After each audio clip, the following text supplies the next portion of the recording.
In today's video, we're going to watch an entire Popcorn Voltaic Easy Diamond run with no commentary, and then I will be back in a minute with some tips and some exercises that will help you guys to get to this level in your Voltaic journey.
Angels and Amers, what is going on? It is the Champ Strider here, and you're seeing me a little bit later in this video, and we're going to talk and break down Popcorn Voltaic Easy. And I know from talking to people who just started out in Kovaaks, or even from my experiences when I first started Kovaaks, Popcorn feels like an impossibility when you first try it out. It's just super, super frustrating, and you feel like you can't hit the targets, and you have no shot of ever hitting the targets. But I have good news. You can definitely get much, much better at this drill. And I actually feel like it's one of the easiest Voltaics to get diamond on. So we're going to start out with just some general tips for when you're actually in the drill and different strategies to use while you're doing it. And then after that, we're going to get into some different exercises that will help you to get to levels where you feel a little bit more confident in hitting the moving targets that are pretty small. So the first thing we're going to talk about is mouse sensitivity, which in general is kind of a personal preference thing as long as you're in a certain range. But I do want to say that the popcorn drill in particular favors a slower sensitivity because the targets are so small and moving. Any little shake in your hand or your wrist will cause you to miss shots in this drill. And I don't like to encourage changing your sense or your fob to cheese drills because to me that just means you didn't really earn the score. But if you're someone who plays at a super fast sensitivity, I would consider migrating to a slower one if you're really struggling with this drill. I've done all my voltaics on either 32 or 35 cm. I think in the 30 to 40 range is really good for this activity. I think when you start getting in the 20s, it's going to be really tough to keep that hand from shaking and hit all your shots accurately. All right, so let's just hop in the drill and take a look at the targets as they move around. And I'm going to do some freeze framing and some visuals in this. But the first thing I want you to notice is in this drill, there are targets that are larger and smaller. As the targets get closer to you or your gun, they're bigger. We want to prioritize making our lives as easy as possible. And we want to go first, of course, for the biggest targets on our screen. And when you're playing through the popcorn drill, you'll notice that sometimes the targets that are closer are bigger than the ones that are further. And we want to prioritize in our gameplay shooting the close ones that are large because we want to make our life as easy as possible so that we can score as highly as possible.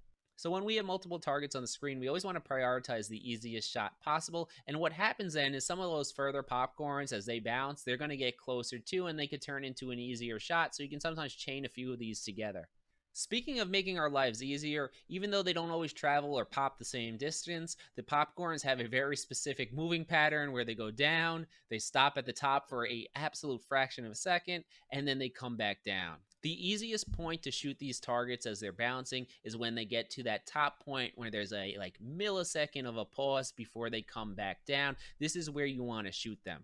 And this sticks with our strategy of taking the easiest shots possible. And I just want to point out, I always find it to be easier to shoot the targets as they're going up if you're going to take a shot at a moving one rather than going down. It's a very awkward angle. I find downward angles a lot more difficult to consistently hit. Now, if you had some success in popcorn and you're able to implement these tips of taking the easy shots and getting the close ones off the table first and then waiting for them to go up to the top of their trajectory and shoot them there, I think you'll be well on your way to ranking up a little bit in this Voltaic benchmark. But let's talk about someone who's had absolutely no success in this drill and can't hit the targets at all. Where do we start, or how do we get prepared for this drill?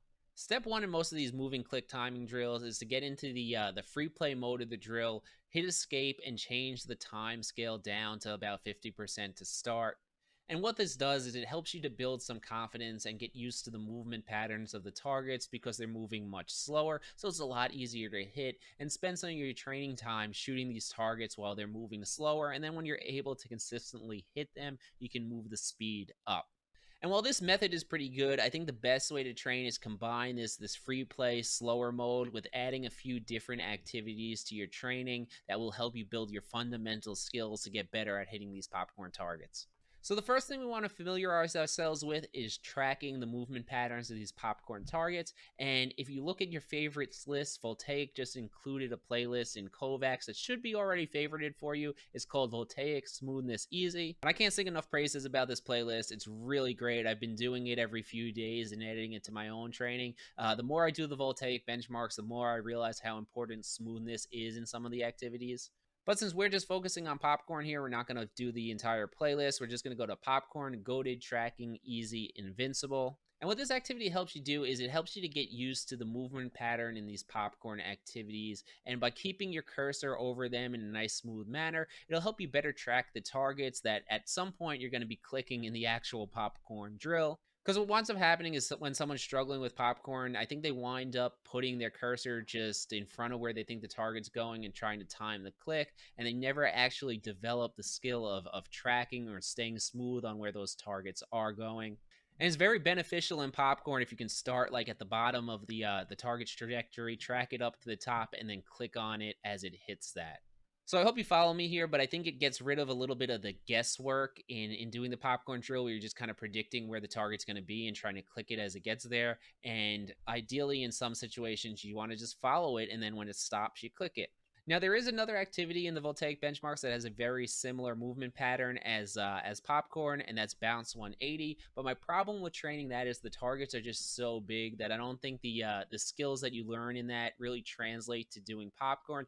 Because the bounce 180 to me, it's more of a flick with speed drill where you're just quickly getting to the target because it's pretty easy to hit and burning down as many as fast as you can. It's not as much of a precision drill as popcorn, so you never really develop that precision if you're using that drill.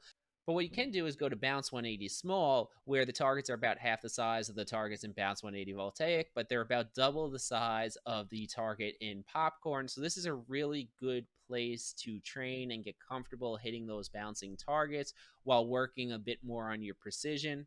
And I think it's very important for people to be able to have success when they're training. And I know a lot of people with the popcorn drills when they start them just have absolutely no success. So doing the bounce 180 where you can hit some of the targets, some of the time, to me, it's a really good place to start if you want to get comfortable with shooting these bouncing targets. All right, guys, so that's going to be it for me. I hope this helps you to rank up in the Voltaic benchmarks. And if you're not yet an angel, become one by hitting the subscribe button. And of course, if you already are, remember to hit the like button before you go. I'll see you guys next week for more aim training. Champ out.